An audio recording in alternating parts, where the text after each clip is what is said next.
Assalamualaikum warahmatullahi wabarakatuh.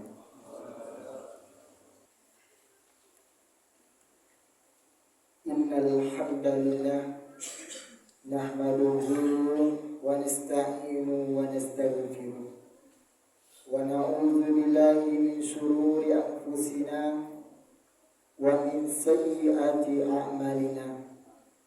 Man yahdihillahu fala mudilla lahu wa man yudlil fala hadiya lahu. Asyhadu an la ilaha illallah wahdahu la syarika lahu wa asyhadu anna Muhammadan abduhu wa rasuluh.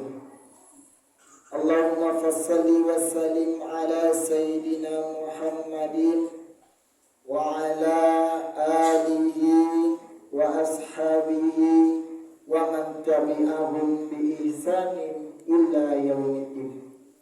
Fa ya ibadallah, inni usikum wa nafsi bi taqwallah faqad fazal muttaqun. Wa qala Allah ta'ala fi kitabihil karim, a'udzu billahi minasy syaithanir rajim. Bismillahirrahmanirrahim.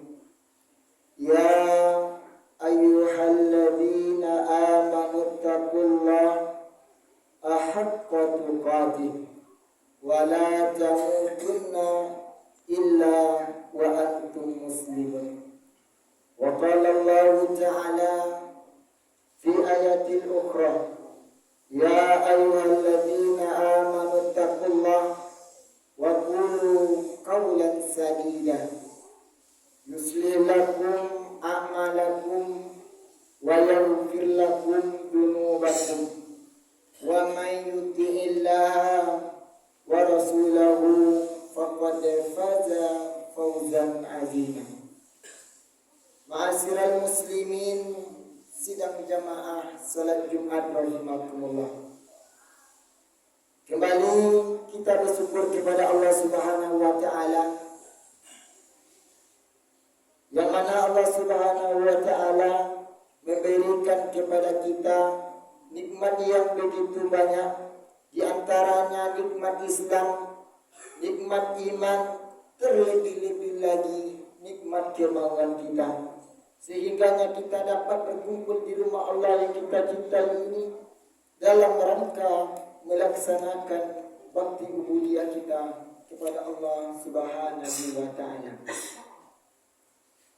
Maka tiada kata yang pantas kecuali dengan mengucapkan kalimat alhamdulillah rabbil alamin.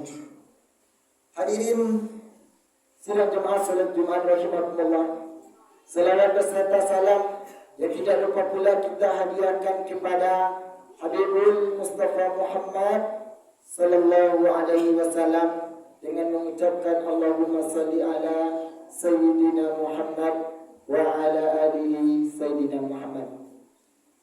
Melalui mimbar yang mulia ini, khatib tak bosan dan tak henti-hentinya mengingatkan kepada jemaah sekalian, termasuk kepada diri khatib sendiri.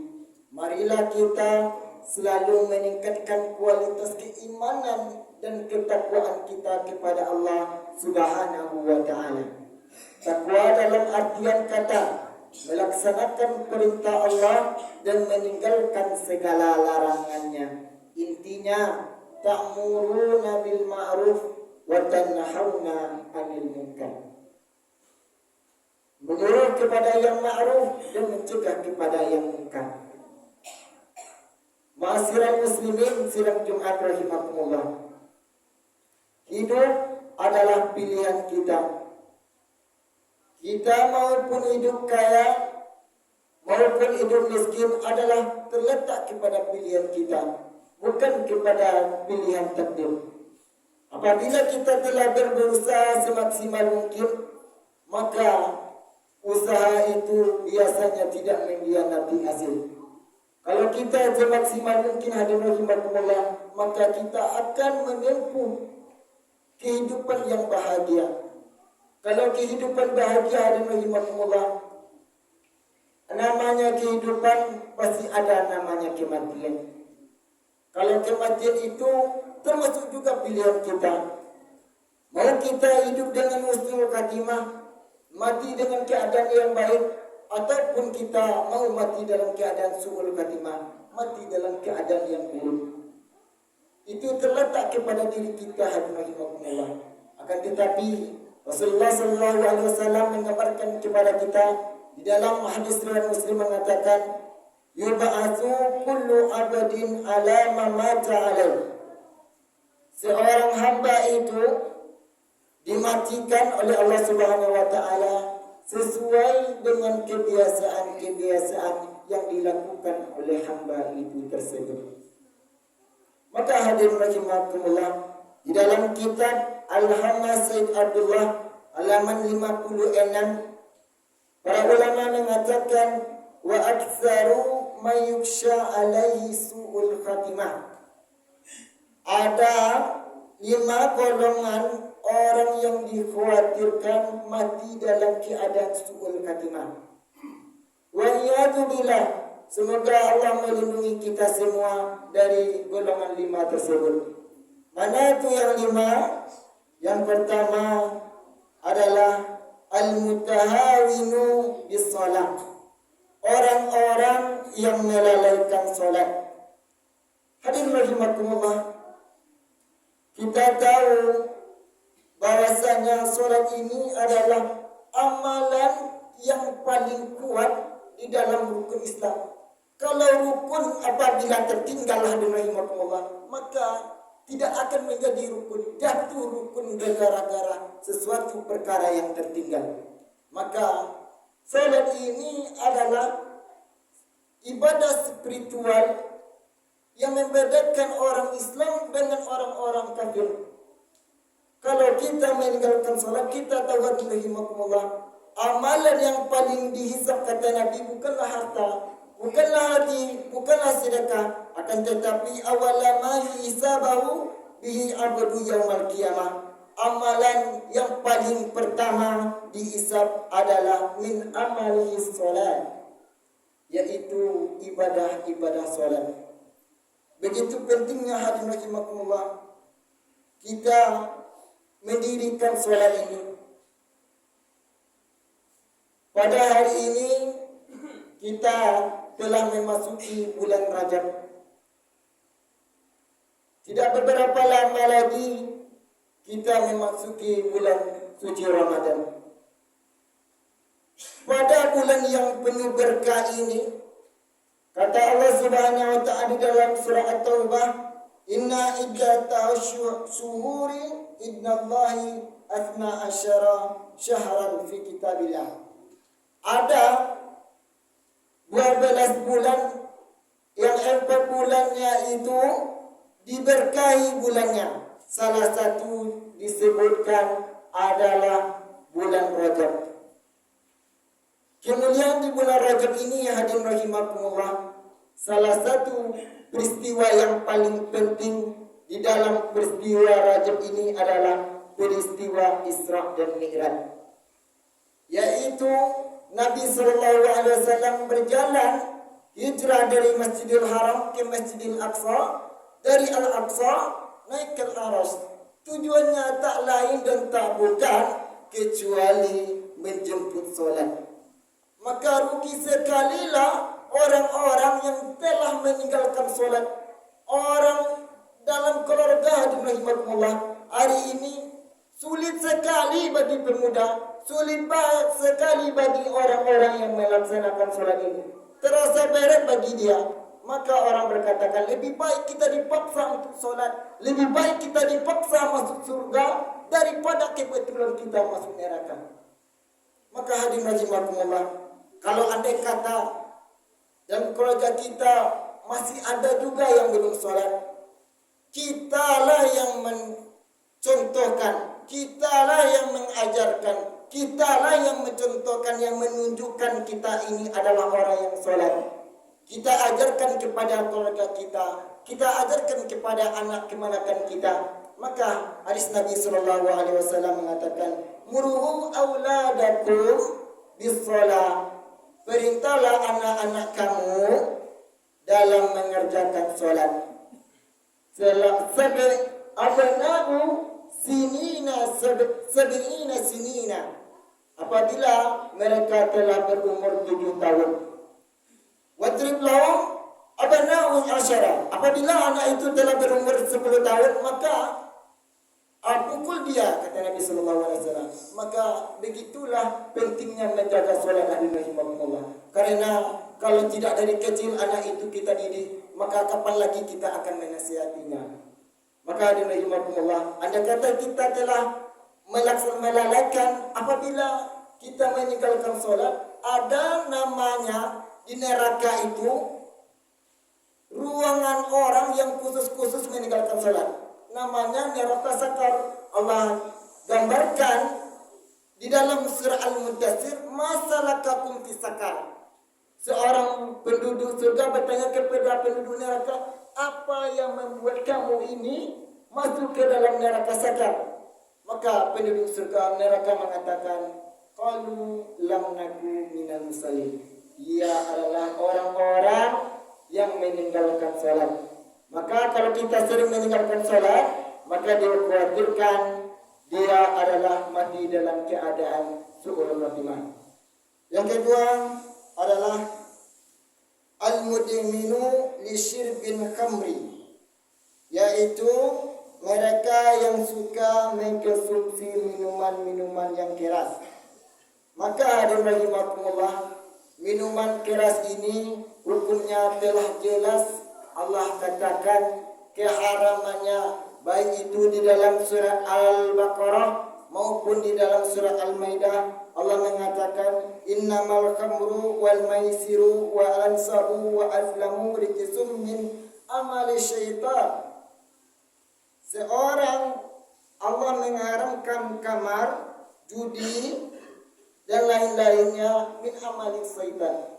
Ini adalah perbuatan-perbuatan syaitan, amalan-amalan syaitan. Kalau kita mengamal amalan syaitan, maka ada rahimakumullah terjerumus kita masuk ke nerakanya Allah Subhanahu wa taala. Fajtanibuhu, maka jauhilah perbuatan-perbuatan itu. Maka hadis Nabi jelas hadirin rahimakumullah mengatakan bahwasanya kullu muskirin khamrin wa kullu khamrin haramin. Segala yang memabukkan itu adalah haram untuk dikonsumsi. Karena keharamannya itu hadirin rahimakumullah menghilangkan akal dari seseorang hamba. Seorang pemabuk, seorang pecandu minum keras disebut dengan pemabuk. Ada kisah bahaya pemabuk ini hadirin rahimakumullah. Seorang pemuda yang rajin ibadah, yang taat kepada Allah Subhanahu wa taala, dibujuknya oleh PSK, dia berzina. Kamu pilih berzina dengan saya atau kamu minum minuman keras? Dia pilih minuman keras hadirin rahimakumullah. Akan tetapi setelah dia minuman keras itu, dia berzina. Hilang akalnya, berzina dia. Nampak ada orang, dia berzina itu, dibunuhnya orang. Maka inilah bahaya dari minuman keras. Hari ini Bapak Ibu rahimakumullah, hari ini hadirin rahimakumullah, memang tidak ada dalil tentang narkoba. Akan tetapi obat-obatan bius yang terlarang seperti narkoba, sabu-sabu adalah ganja, sesuatu yang membuat ketenangan sama dengan menghilangkan akal. Hukumnya tadi adalah kullu maskurin wa kullu haramin. Segala yang memabukkan itu hukumnya adalah haram. Kalau orang yang sering minum narkoba terus menerus dia, maka dikhawatirkan dia mati dalam keadaan su'ul khatimah. Yang ketiga hadirin rahimakumullah, wal haqqul liwalidayhi. Mereka yang durhaka kepada orang tua.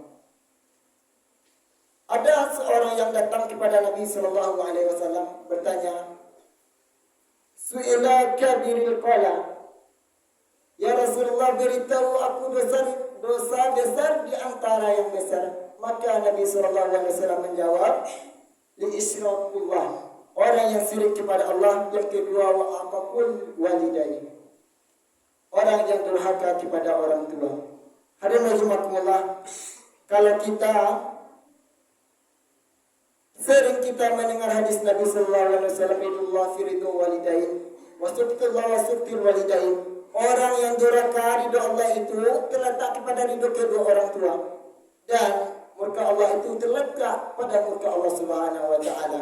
Andai kata hadirin rahimakumullah, di masa yang lampau kita telah jahat, berkata kotor, berkata kasar kepada kedua orang tua kita, maka hadirin rahimakumullah, andai kata telah dia meninggal, solusinya adalah doakan mereka ketika mereka telah tiada.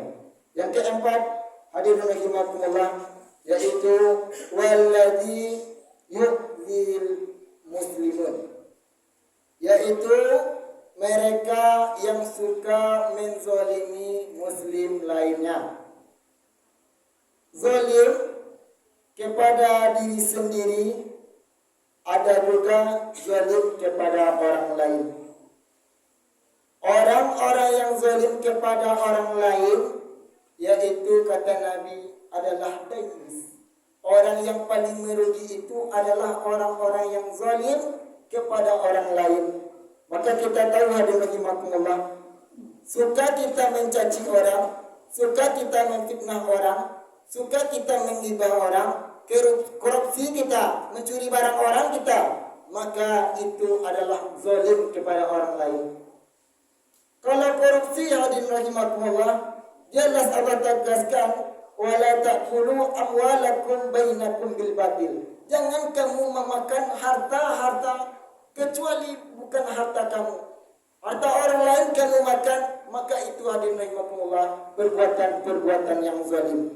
Maka Allah di dalam hadis Nabi sallallahu alaihi wasallam jelas menegaskan wa azla wa amuzma ladzi la yastarqullah fa zulma ibadah ba'dihim. Orang-orang yang zalim itu tidak akan diberikan ketimpaan yang dia berikan kepada orang lain. Contohnya di rahimakumullah, orang itu menzalimi orang lain, maka Allah yang membalasnya. Maka ini disebut dengan sunnatullah dalam agama. Kalau di dalam kajian bahasa Indonesia, itu disebut dengan karma, yaitu hukum timbal balik kepada diri kita. Yang kelima hadirin rahimakumullah, yaitu wa kadzalika orang-orang yang selalu bermaksiat, selalu berbuat perbuatan dosa, allazi lam yatubu ila Allah minha. Dia tidak mau bertaubat kepada Allah Subhanahu wa taala. Dia terus-menerus perbuatan dosa, perbuatan maksiat, maka ini adalah rahimakumullah mudah terjerumus kepada kematian yang buruk. Jadi pertanyaan rahimakumullah, maupun hidup kita menjadi senang, maupun itu keadaan kita, hidup kita menjadi sempit, atau mati kita dalam keadaan mati yang malang, terletak kepada pilihan kita. Maupun hidup kita sumul khatimah maupun husnul khatimah, kembali kepada kita. Hidup adalah pilihan kita, kita yang memilih, kita yang ingin. Maka rugilah sekali bagi orang-orang yang tinggal di dunia tetapi dia melakukan ladang dosa. Maka beruntunglah orang yang tinggal di dunia, hidup di dunia, dia menanam tanaman pahala, dia berbuat pahala. Hadirin rahimakumullah. Banyak maaf. Barakallahu wa lakum fil Qur'anil azim wa nafa'ni wa iyyakum bima fihi minal ayati wa dzikril hakim. Wa taqabbal minni wa minkum tilawatahu innahu huwal ghafurur rahim.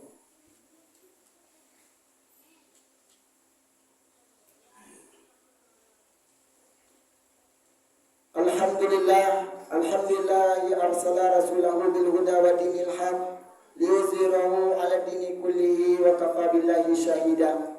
Asyhadu an la ilaha illallah wahdahu la syarika lah wa asyhadu anna Muhammadan abduhu wa rasuluhu sallallahu alaihi wasallam. Allahumma shalli wa sallim ala sayyidina Muhammadin wa ala alihi wa ashabihi ajma'in. Fa ya ibadallah, inni usikum wa nafsi bittaqwallah faqad fazal muttaqun. Wa qala Allah ta'ala fi kitabihil karim, a'udzu billahi minasyaitonir rajim. Bismillahirrahmanirrahim. Ya ayyuhalladzina amanu taqullaha haqqa tuqatih wa la tamutunna illa wa antum muslimun.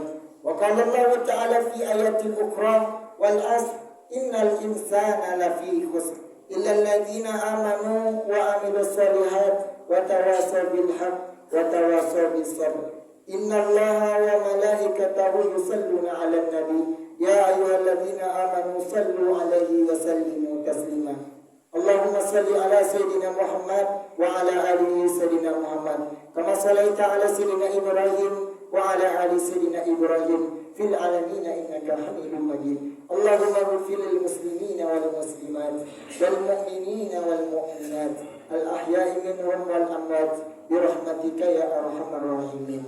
Allahumma khtim lana bi husnil khatimah wa la taftim lana bi su'il khatimah. Allahumma ighfir lana dhunubana wa liwalidayna warhamhuma kama rabbayana shighara.